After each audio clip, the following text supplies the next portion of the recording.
Here is episode, I don't even know, of cringy video, 11,000, I don't know.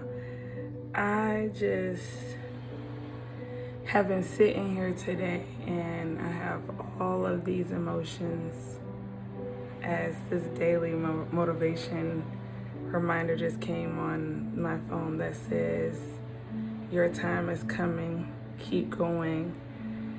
So ironic because the thought of this video was literally because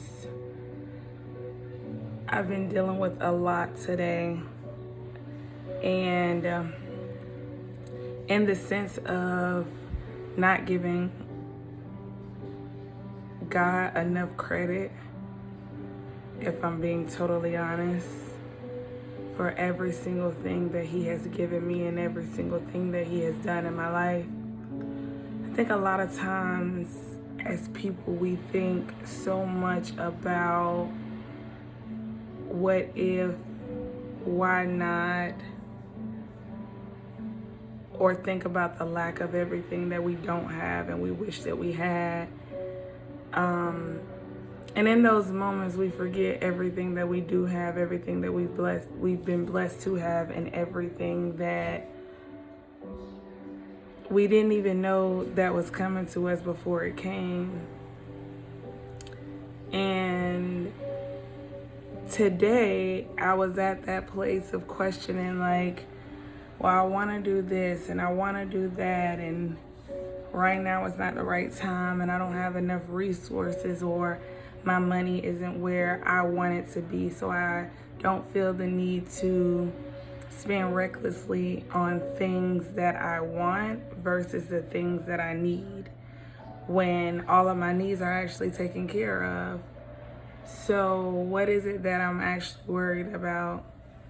And what came to mind was when we always say, or when we've heard in the past, take the road less traveled. And I never really stopped to actually think what that meant to me, or even what it meant to the person that created the quote and the people who were saying it when I've heard it numerous of times in my life. But as I look at society today, even sometimes the people around me, or people I don't know, people I do know, people I frequent, people I might pass, and it seems like a lot of people in our society and our generation these days are taking the road that's frequently traveled, which is normally safe. But what are we giving up when we're trying to do everything seamlessly like everybody else? Like, we really aren't stopping to enjoy the moments that we have and the times that we have them, because we're always worried about the next thing, the next best thing, or the next thing that I can do. It's like you plan for this trip and it's like, oh, well, maybe I'm gonna plan for this one or the next one, and it's like the next this and it's next that, and everything that you have now is exactly what you're supposed to have. So, and I'm not by any way, shape, form, or fashion telling us to limit our wants or our desires in this world, but I am challenging us to think more so about how do we cultivate a society that is more thankful in the moment for the things that they didn't even know that they could have had in the past. Or even if we take it a little step further and we think about how does our wants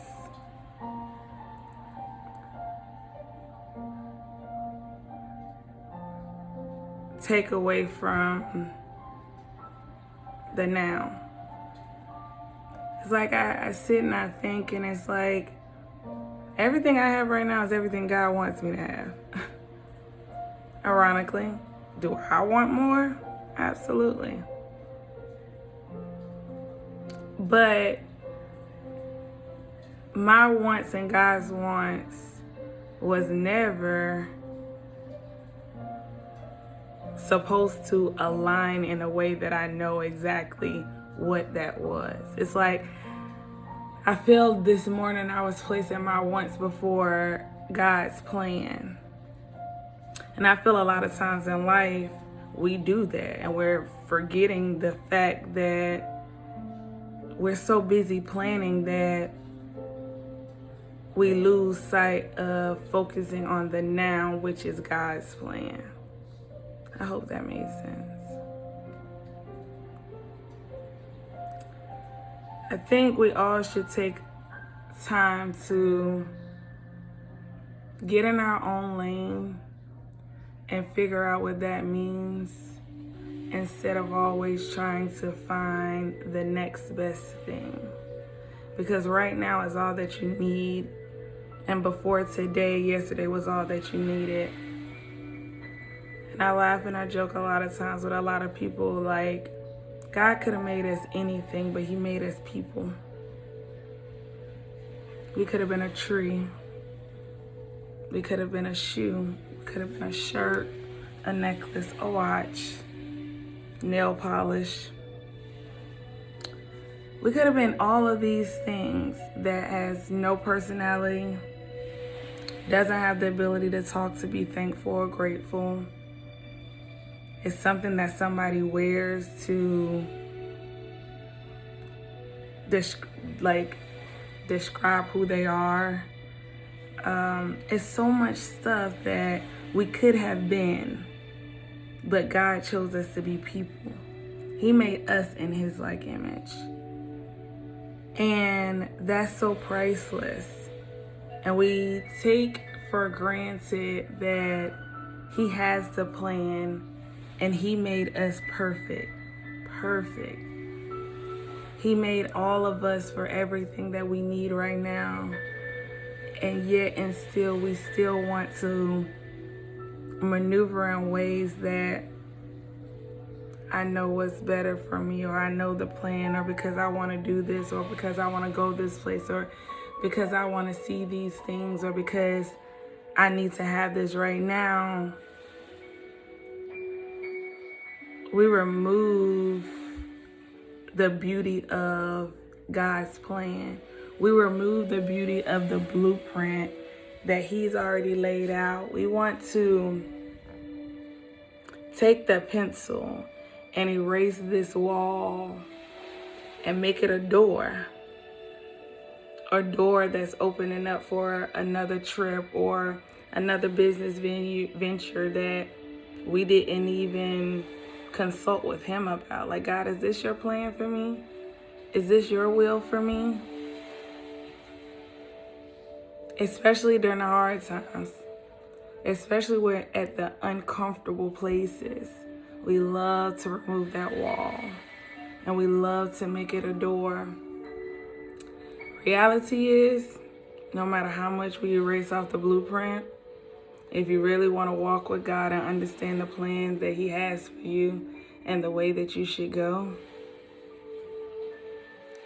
you're going to end up going back to the original architect. You're going to go back to the original plan, because 9 times out of 10, our way never works. We might get momentary happiness. We might get all the things we want in those moments. But what happens when we get there and we're empty? Because very seldom we're only taking the road that's frequently traveled. And as I sit here today in this very uncomfortable space, I want to erase a lot of walls. I want to open my own doors. But as I sit here and I realize that all my needs are met, that I have absolutely nothing to worry about, because before I was formed in my mother's womb, before you were formed in your mother's womb, the plan was already written, the blueprint was already there. And there's no flaw in his plan. So right now, today, where it's hard and it's ugly and it's uncertain, if I'm honest, is exactly what it's supposed to be. And I'm so thankful for that. Like, as much as I want to go against the grain and say, no, I want this, and have a temper tantrum and do things to get the things that I want, because there are ways, and I've did that before. And it's probably how I got here, right? I erased the wall and placed the door, and I had to go back to the architect. So I just want this video to encourage anybody who may be struggling with the framework that you've designed to get back to God's plan. It's okay for us to sometimes have falls, setbacks, hard moments, uncertainty, pain, suffering, questions.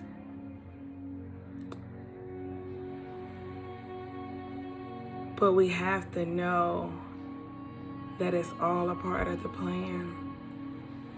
And I encourage you to give yourself grace, to love you through the hard times, and stay close to God, because He's the only person that really knows. And while it seems so glorious to see everyone else doing all the things that you may wish you could do, or live the life that you feel that's so great, or even question where you are in these moments, none of it's for nothing. It's all getting you to exactly where you need to be if you're following the original blueprint. And it's up to each individual to look at their lives, to say, yes, I'm doing this God's way and not my way. And it's hard. It's ugly. It's like, I want to take today and say, F it. I do. But I need these moments to keep me grounded. I need these moments to show that I'm brave enough to push through, because that's one of the characteristics that God had in mind when He formed me. He knew I would be doing these videos at this time in my life. And when they're leaked or published or whatever they are, I would say published because it's needed, it's going to touch all the right people at the right time. And I hope you're one of them. We all have flaws. We all have fails. And as much as the world wants to paint this pretty little picture, I'm here to tell you that real life is still real. And it's always going to be real until we really get real with ourselves and get back to God and His blueprint.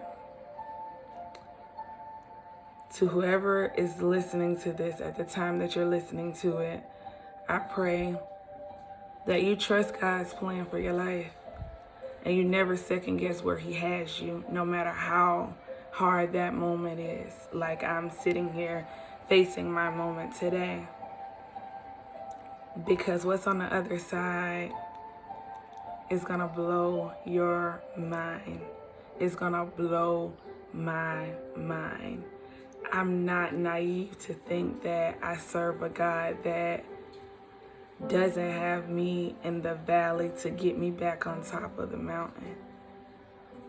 It's always gonna be highs and lows, and everything is not gonna go according to your plan. But if you trust in God and you trust in His plan, you understand where you are at the moment that you're there. And you also understand the strength in sticking with Him to get to the plan that He's designed for you. I love you. I love you. I thank God for you. I thank God for whatever you're going through. I thank God for the hard moments just as much as I thank Him for the good. And I pray that this season is over sooner than later. But if it lasts a little bit longer and the uncertain moments stay for longer than I would want, that I learn something in these moments to help motivate, encourage, and push the next person to continue their walk with God and have faith to know that it's all a part of the blueprint. Have an amazing day because you deserve it. And understand that you are exactly where you need to be. And this is all a part of the plan. Until next time.